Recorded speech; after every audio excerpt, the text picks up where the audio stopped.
Hello guys, welcome back to our Renu kitchen 7. இன்னைக்கு என்ன டிஷ்ஷுன்னு பார்த்தீங்கன்னா, சப்பாத்தியில் ஏதோ கீரை போட்டு செஞ்சுருக்காங்க. வித்தியாசமாக வெந்தய கீரையாம். இந்த கீரை எனக்கு அவ்வளோவா பிடிக்காது, ஆனால் சப்பாத்தியில் போட்டு செஞ்சுருக்காங்க. ஒரு தடவை நான் முன்னாடியே சாப்பிட்ருக்கேன், நல்லாயிருக்கும். இது நார்மலாக சாப்பிட்டா கசக்கும்.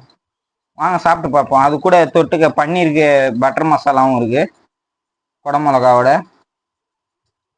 ஃபஸ்ட்டு உங்களுக்கு சாப்பிட்டுடலாமா?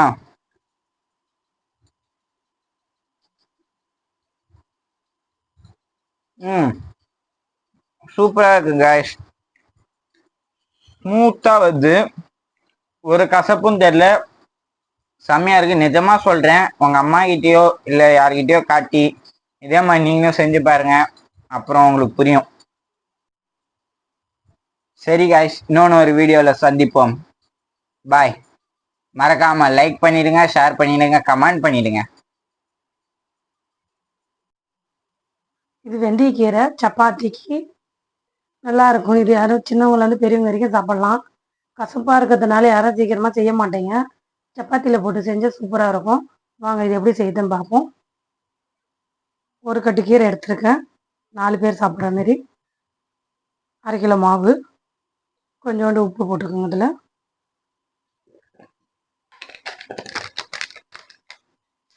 கறி மசாலா தூள் கொஞ்சோண்டு, ஒரு சிட்டிக்கு சீரகம். இப்போ இந்த கீரை போட்டுக்கலாம் கூட. இது வெறும் வாயில் கூட சாப்பிட்லாம், அவ்வளோ நல்லாயிருக்கும். குழம்பு எல்லாமே அப்படியே சாப்பிட்டுக்கலாம். இது முதல் தண்ணி ஊற்றிடாதீங்க, கீரை போட்டு நல்லா பிசைஞ்சிக்கோங்க. ஏன்னா இதில் தண்ணி வரும், அதனால் பார்த்து இது பண்ணுங்க. சின்ன பசங்கள்லேருந்து ஹார்ட் பேஷண்ட்லேருந்து எல்லாருமே சாப்பிட்லாம். கொஞ்சம் தண்ணி ஊற்றி பிசைஞ்சிக்கலாம். கொஞ்சம் கொஞ்சமாக தண்ணி ஆட் பண்ணிக்கோங்க, நிறைய ஊற்றிடாதீங்க. மாவு உருட்டிக்கலாம். சப்பாத்தி மாவு ஒரு சைஸு, நம்மளுக்கு எந்த சைஸ் தேவையோ எடுத்துக்கோங்க.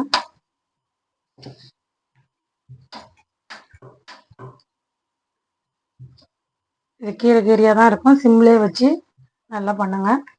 உங்களுக்கு சப்பாத்தி கொஞ்சம் இதுவாக இருக்கும்னு நினைப்பீங்க, போக அப்புறம் 2வது சப்பாத்தி தான் நல்லாயிருக்கும். அதனால தான் மாவு ஒரு 5 நிமிஷம் ஊற வச்சுடுங்க. இதில் நம்ம உப்பு, சீரகம், கறி மசாலா தூள் போட்டுக்கிறதுனால அப்படியே வச்சு சாப்பிடலாம்.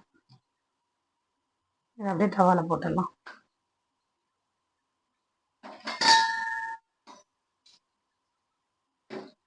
கொஞ்சமாக ஆயில் சேர்த்துக்கோங்க.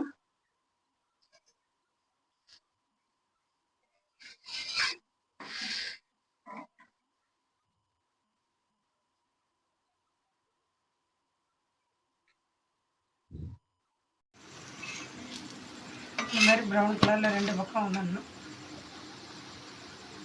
போடல